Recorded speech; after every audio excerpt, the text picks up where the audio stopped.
Hello बच्चों, कैसे हैं आप बच्चों। आज हम पढ़ रहे हैं कक्षा 8 सामाजिक अध्ययन के अंतर्गत संसाधन एवं विकास विषय का 5वां पाठ उद्योग। आप देख रहे हैं यहाँ पर, ये है आपका 5वां पाठ उद्योग। हम आपको बताएंगे इस पाठ से संबंधित प्रश्नों के उत्तर, लेकिन उससे पहले बच्चों आइए देख लेते हैं एक झलक इस पाठ की। आप इस पाठ को चाहे तो यहाँ से पढ़ सकते हैं, चाहे अपनी पाठ्य पुस्तक से, लेकिन पाठ को एक बार ज़रूर से ज़रूर पढ़ें ताकि आपको पूरा पाठ अच्छे से समझ आ जाए और यहाँ पर जो आपको प्रश्नों के उत्तर बताए जाएंगे उन्हें आप अच्छे से समझ सकें। यहाँ पर जो आपको प्रश्नों के उत्तर बताए जाएंगे बच्चों, उन्हें आप अपनी नोटबुक में नोट भी करें और उन्हें अच्छे से याद करें ताकि आपको परीक्षा के समय किसी परेशानी का सामना न करना पड़े। तो देख रहे हैं ना आप, ये है आपका 5वां पाठ संसाधन एवं विकास विषय का, और पाठ का नाम क्या है? उद्योग। इसी प्रकार लगातार देखते रहे वीडियो और जुड़े रहे हमारे साथ। यदि अभी तक आपने चैनल को सब्सक्राइब नहीं किया तो चैनल को सब्सक्राइब अवश्य कर दें, बेल आइकन भी दबा दें बच्चों, ताकि आपको आने वाली प्रत्येक वीडियो की नोटिफिकेशन मिलती रहे। और लगातार इसी प्रकार देखते रहे अपने सारे पाठों से संबंधित प्रश्नों के उत्तर और उन्हें याद करें। तो ये है बच्चों आपका संसाधन एवं विकास विषय का 5वां पाठ, और उसके हम आपको बता रहे हैं यहाँ पर प्रश्नों के उत्तर। जैसे कि आप यहाँ पर देख सकते हैं, यहाँ पर पाठ से संबंधित प्रश्न जो है शुरू हो गए हैं और इनके उत्तर हम आपको यहीं पर अभी बताने वाले हैं। तो आप लगातार देखते रहें वीडियो और जुड़े रहें हमारे साथ।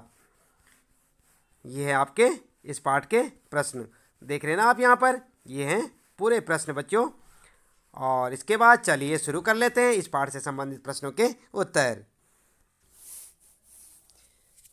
तो बच्चों आप ध्यान दें, आपको एक बार फिर से याद दिला दें, आज हम पढ़ रहे हैं कक्षा 8 सामाजिक अध्ययन के अंतर्गत संसाधन एवं विकास विषय का 5वां पाठ उद्योग इंडस्ट्रीज, और हम आपको बता रहे हैं इस पाठ से संबंधित प्रश्नों के उत्तर अभ्यास प्रश्न उत्तर में। तो चलिए जान लेते हैं। सबसे पहला प्रश्न है आपका, निम्नलिखित प्रश्नों के उत्तर दीजिए। और क्या है पहला प्रश्न? फर्स्ट है यहाँ पर, उद्योग शब्द का क्या तात्पर्य है? तो क्या तात्पर्य है आप जानते हैं बच्चों? नहीं ना, चलिए जान लेते हैं। उत्तर में लिखेंगे, उद्योग का संबंध आर्थिक गतिविधि से है जो कि वस्तुओं के उत्पादन, खनिजों के निष्कर्षण अथवा सेवाओं की व्यवस्था से संबंधित है। तो इस प्रकार से आप अपने इस पहले प्रश्न का उत्तर लिख सकते हैं। अगला प्रश्न है बच्चों दूसरा, सेकेंड वाला, इसमें है वे कौन से मुख्य तथ्य हैं जो उद्योग की अवस्थिति को प्रभावित करते हैं? तो कौन कौन से हैं चलिए जान लेते हैं। उत्तर है, उद्योगों की अवस्थिति को प्रभावित करने वाले कारक, और यहाँ पर हेडिंग डाल के लिखेंगे आप। नंबर 1 कच्चे माल की उपलब्धता, नंबर 2 भूमि, नंबर 3 श्रम, नंबर 4 शक्ति के साधन, नंबर 5 परिवहन और नंबर 6 बाजार। ठीक है ना। तो इसी प्रकार से आप इस सेकेंड वाले प्रश्न का उत्तर लिखेंगे और इसे याद भी करें। थर्ड वाला क्वेश्चन है बच्चों, कौन सा उद्योग प्रायः आधुनिक उद्योग का मेरुदंड कहा जाता है और क्यों? तो क्यों कहा जाता है मेरुदंड? उत्तर में लिखेंगे आप, लोहा इस्पात को आधुनिक उद्योग का मेरुदंड कहा जाता है क्योंकि अन्य उद्योगों के लिए उनकी आधारभूत सामग्री जैसे औजार और मशीनें आदि लोहा इस्पात से बनी होती हैं ना। आपने देखी होंगी सारी की सारी जो अन्य मशीनों पे काम करने वाले जो उद्योग होते हैं, और जिन उद्योगों में जिन चीज़ों से हम काम करते हैं वो सारे किससे बने होते हैं? लोहे से बने होते हैं ना। तो सारे के सारे औजार और मशीनें किससे बनी होती हैं? लोहे से। तो इस प्रकार से आप अपने इस थर्ड क्वेश्चन का उत्तर लिख सकते हैं। इसके बाद बच्चों यहाँ पर जो है अगला प्रश्न होता है शुरू, कपास उद्योग मुंबई में तेज़ी से क्यों विकसित हुआ है? तो क्यों विकसित हुआ है मुंबई में कपास उद्योग? उत्तर में लिखेंगे, कपास उद्योग के मुंबई में तेज़ी से विकसित होने के कारण, और हेडिंग डाल के लिखेंगे 1 2 3 4 करके।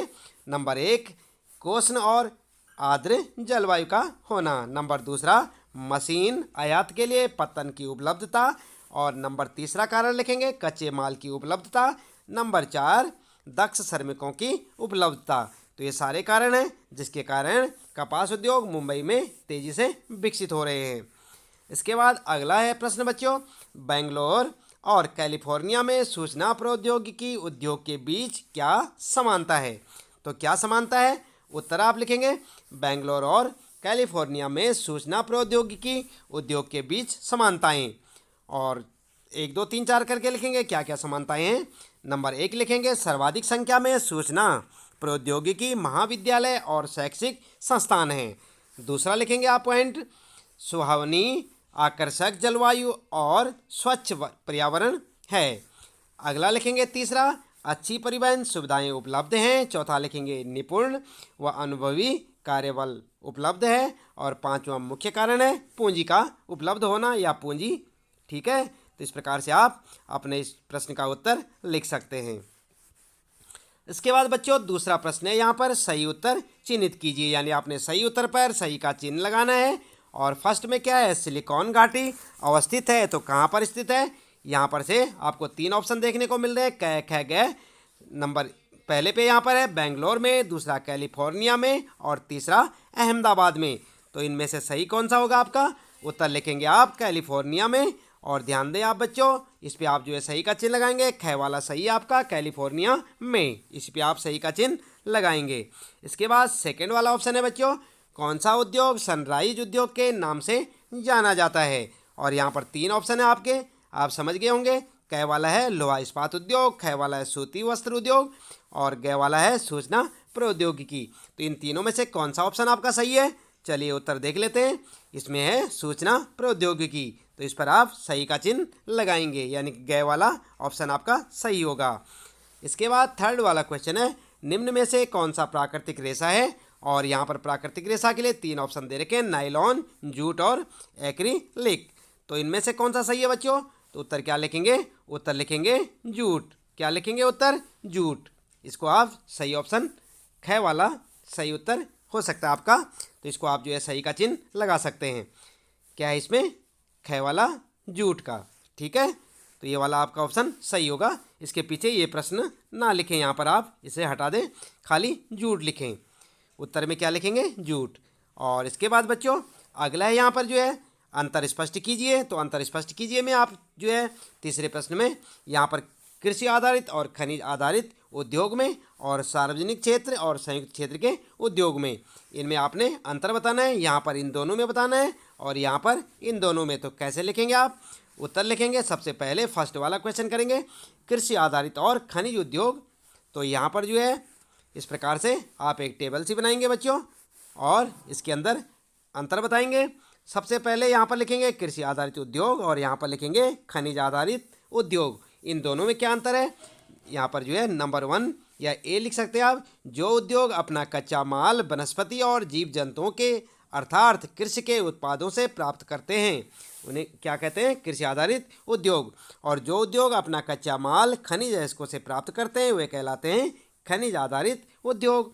और दूसरा अंतर क्या है, सूती वस्त्र उद्योग, चीनी उद्योग, चर्म उद्योग, डेयरी उद्योग आदि कृषि आधारित उद्योग के उदाहरण हैं। और यहाँ पर लिखेंगे लोहा इस्पात उद्योग इसका एक उदाहरण है। आई ना बात समझ में, यहाँ से आप देख सकते हैं और इसी प्रकार से अपना उत्तर लिख सकते हैं।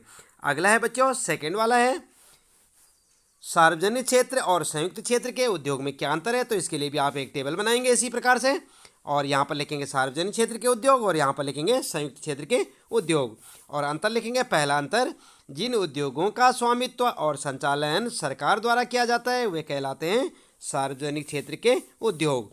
और संयुक्त क्षेत्र में क्या लिखेंगे, यहाँ पर लिखेंगे आप, जिन उद्योगों का स्वामित्व और संचालन राज्यों और व्यक्तियों अथवा व्यक्तियों के समूह द्वारा किया जाता है वे कहलाते हैं संयुक्त क्षेत्र के उद्योग।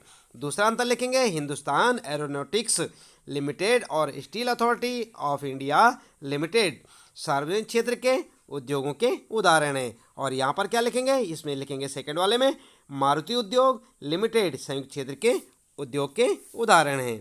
तो इस प्रकार से आप अपना उत्तर यहाँ से देखकर लिख सकते हैं। आई ना बात समझ में। और इसके बाद बच्चों अगला प्रश्न आता है आपका, चौथा प्रश्न है, दिए गए स्थानों में निम्नलिखित के 2 उदाहरण दीजिए। तो यहाँ पर देख रहे हैं ना आप, यहाँ पर जो आपके लिए फर्स्ट क्वेश्चन है और यहाँ पर खाली छोड़ रखा है, तो यहाँ पर आपको इन दोनों जगह पे लिखना है। तो पहले वाले में क्या लिखेंगे, उत्तर में लिखेंगे गन्ना, यहाँ पर लिखेंगे आप गन्ना, क्या लिखेंगे, गन्ना। और लोहा अयस्क लिखेंगे यहाँ पर, ठीक है ना। तो इस प्रकार से आपका उत्तर हो जाएगा। और इसके बाद सेकेंड वाला है यहाँ पर अंतिम उत्पाद और यहाँ पर खाली है और यहाँ भी खाली है आपके लिए। तो यहाँ पर क्या लिखेंगे, यहाँ पर लिखेंगे चीनी, आप देख रहे हैं यहाँ पर, ये है चीनी, और यहाँ पर दूसरे में क्या लिखेंगे, इस्पात। तो उत्तर में क्या लिखेंगे यहाँ पर, इस्पात। ठीक है। और इसके बाद इसी प्रकार से थर्ड वाला है आपका, और थर्ड वाले क्वेश्चन में यहाँ पर खाली दे रखा है और यहाँ पर पूछा है तृतीय क्रियाकलाप, और यहाँ पर क्या लिखेंगे आप, यहाँ पर लिखेंगे उत्तर में, देखें आप, व्यापार। यहाँ पर क्या लिखेंगे, व्यापार। और यहाँ पर क्या लिखेंगे दूसरे में, यहाँ पर लिखेंगे बैंकिंग। यहाँ पर क्या लिखेंगे, बैंकिंग। ठीक है ना। तो इस प्रकार से आपके उत्तर चलते जाएंगे। और इसके बाद जो है अगला है यहाँ पर कृषि आधारित उद्योग, और यहाँ पर खाली है। तो इन दोनों जगहों में क्या भरेंगे आप, फर्स्ट वाले में ये वाला भरें आप, और सेकंड वाले में ये वाला। यानी कि फर्स्ट में भरेंगे सूती वस्त्र उद्योग यहाँ पर, और यहाँ पर भरेंगे चीनी उद्योग। ठीक है। और इसके बाद अगला है कुटीर उद्योग, और यहाँ पर खाली, और यहाँ पर भी खाली। तो फर्स्ट वाले में क्या भरेंगे आप, इसमें भरेंगे टोकरी बनाना और मिट्टी के बर्तन बनाना भरेंगे यहाँ पर। ठीक है ना। तो इस प्रकार से आप इसे भर सकते हैं और आपके उत्तर हो जाएंगे। अगला है बच्चों, यहाँ पर है खाली आपके लिए, और यहाँ पर भी खाली है। तो इन दो जगह पे आपको भरना है। तो पहले वाले में क्या भरेंगे आप, इस प्रकार से फर्स्ट वाले में आप ये भर लेंगे, आनंद मिल्क यूनियन लिमिटेड, और दूसरे वाले में भरेंगे सुधा डेयरी सहकारी उपक्रम। ठीक है ना। तो इसको आप दूसरी जगह पे भर सकते हैं। इसके बाद अगला प्रश्न है बच्चों क्रियाकलाप। यहाँ पर जो है क्रियाकलाप से संबंधित है। क्रियाकलाप में आप क्या करेंगे, उद्योग स्थापित करने के लिए अवस्थिति को पहचान कैसे की जाए, अपनी कक्षा को समूह में बांटे, प्रत्येक समूह निदेशक मंडल है जिसने देवलोपन द्वीप में लोहा इस्पात उद्योग के लिए उपयुक्त स्थान चयन करना है। तकनीकी विशेषज्ञों के एक दल ने टिप्पणी और मानचित्र के साथ एक रिपोर्ट प्रस्तुत की है। दल ने लौह अयस्क, कोयला, जल और चूना पत्थर के साथ साथ मुख्य बाजार, श्रमिकों, स्रोतों और पतन सुविधाओं की पहुंच पर भी विचार किया। दल एक्स आप देख रहे हैं ना, और वाई दो स्थानों का सुझाव दिया, और निदेशक मंडल को अंतिम निर्णय लेना है कि इस्पात उद्योग को कहाँ स्थापित करना है। तो आप ध्यान दें, दल द्वारा प्रस्तुत रिपोर्ट पढ़ें और प्रत्येक स्थान से संसाधनों की दूरियां ज्ञात करने के लिए मानचित्र का अध्ययन करेंगे, और क्या करेंगे, साधनों की महत्व के अनुसार इनमें से प्रत्येक संसाधन को 1 से साल तक महत्व अनुसार अंक देंगे, और एक संसाधन को उद्योग की तरफ जितना ही अधिक अभिकर्षण होगा उतना ही अधिक 1 से 10 तक के बीच उसका महत्व होगा। तो नीचे की सारणी को आप जो है पूरा कर सकते हैं। और न्यूनतम लागत क्या लिखेंगे आप, न्यूनतम लागत वाला स्थान सर्वाधिक उपयुक्त स्थान होना चाहिए। और याद रखें बच्चों, प्रत्येक निदेशक मंडल अलग अलग तरह से निर्णय ले सकते हैं। और देख रहे हैं ना आप यहाँ पर, इस प्रकार से आपको एक चित्र बनाना है, आप चाहें तो बना सकते हैं, और इस प्रकार से ये सब आपको दिखाना होगा। इस चित्र में आपको ये चित्र ध्यान से देखें बच्चों, और इसी प्रकार से आप इसे लिख सकते हैं। और रिपोर्ट कैसे तैयार होगी, यहाँ पर जो है रिपोर्ट में लिखेंगे देवलोपन द्वीप पर प्रस्तावित लौह इस्पात संयंत्र की अवस्थिति को प्रभावित करने वाले कारक और संसाधन। और इसके बाद आगे लिखेंगे यहाँ पर लौह अयस्क निम्न श्रेणी के लौह अयस्क का सबसे बड़ा निक्षेप है, अयस्क का लंबी दूरी तक परिवहन अनार्थिक होगा। अगला पॉइंट लिखेंगे कोयला, कोयला के बारे में लिखेंगे एकमात्र कोयला क्षेत्र जिसमें उच्च श्रेणी के केवल कोयले के विशाल निक्षेप हैं। रेल मार्ग से कोयले का परिवहन तुलनात्मक रूप से सस्ता है। चूने के बारे में यहाँ पर चूना लिखेंगे, उसके बाद हेडिंग डालेंगे, लिखेंगे पत्थर यह द्वीप में प्रचुरता से उपलब्ध है, लेकिन शुद्धतम निक्षेप चूना पर्वत में है। और जल में लिखेंगे नील नदी की दोनों सहायक नदियाँ प्रचुर मात्रा में हर मौसम में बड़े लौह इस्पात संयंत्र को जल उपलब्ध कराती हैं। और बाजार के विषय में लिखेंगे यह अनुमान किया जाता है कि उद्योग के उत्पाद का मुख्य बाजार राजधानी पुर का इंजीनियरिंग कारखाना है या कारखाना होगा। उत्पाद मुख्यतः लघु इस्पात की छड़ों और हल्की इस्पात चादरों की परिवहन लागत सापेक्षता कम होगी। और श्रम आपूर्ति के बारे में यहाँ पर लिखेंगे आप हिल, राह और सिंह मछुआरों की 3 बस्तियों से अकुशल कारीगरों की भर्ती की जाएगी। यह अनुमानित किया जाता है कि अधिकांश श्रमिक अपने वर्तमान आवास से प्रतिदिन आने जाने का काम करेंगे। ठीक है ना। और पत्तन की सुविधाओं के बारे में लिखेंगे इस समूह न्यूनतम है, यह समूह न्यूनतम है। पतन पश्चिमपुर अच्छा, यहाँ पर जो है अलग लिखें गहरा और प्राकृतिक पोताश्रय जो मिश्र धातु के आयात के लिए विकसित किया गया है। और इस प्रकार से आप जो एक टेबल बनाएंगे और उसमें ये सब आप भर सकते हैं। यहाँ पर देख रहे हैं आप एक्स और वाई अंक 1 से 10 तक, और एक्स और x दूरी, y के स्थान के लिए अंक, और यहाँ पर लिखेंगे लोहयस्क, कोयला, चूना पत्थर, जल, मुख्य बाजार, श्रम आपूर्ति, और कुल यहाँ पर जो है इसे टोटल कर सकते हैं। ध्यान रखें, जितना अधिक अभिकर्षण होगा उतने अधिक अंक होंगे, और इसको क्या करना है, आपने स्वयं से करना है। इसलिए हमने आपको ये आपके लिए छोड़ दिया। आप अपनी पाठ्य पुस्तक में पढ़ें और इस प्रश्न को जो है समझें, और इसका उत्तर स्वयं से आप अपने हिसाब से बना सकते हैं। ठीक है बच्चों, तो इसके साथ ही इस पाठ से संबंधित प्रश्नों के उत्तर यहाँ पर समाप्त होते हैं, और उम्मीद है कि आपको अच्छे से ये प्रश्न जो है समझ आए होंगे बच्चों। इसी प्रकार लगातार देखते रहें वीडियो, जुड़े रहें हमारे साथ और जानते रहें अपने सारे सामाजिक अध्ययन के सारे प्रश्नों के उत्तर। साथ ही साथ हिंदी वसंत और हिंदी व्याकरण से संबंधित वीडियो आपको देखने को मिलेगी। इसलिए यदि अभी तक आपने चैनल को सब्सक्राइब नहीं किया बच्चों, तो चैनल को सब्सक्राइब अवश्य कर दें, बेल आइकन दबा दें, और इसी प्रकार जुड़े रहें हमारे साथ। आज के लिए इतना काफ़ी है, मिलते हैं फिर अगली वीडियो में। आपका दिन शुभ हो।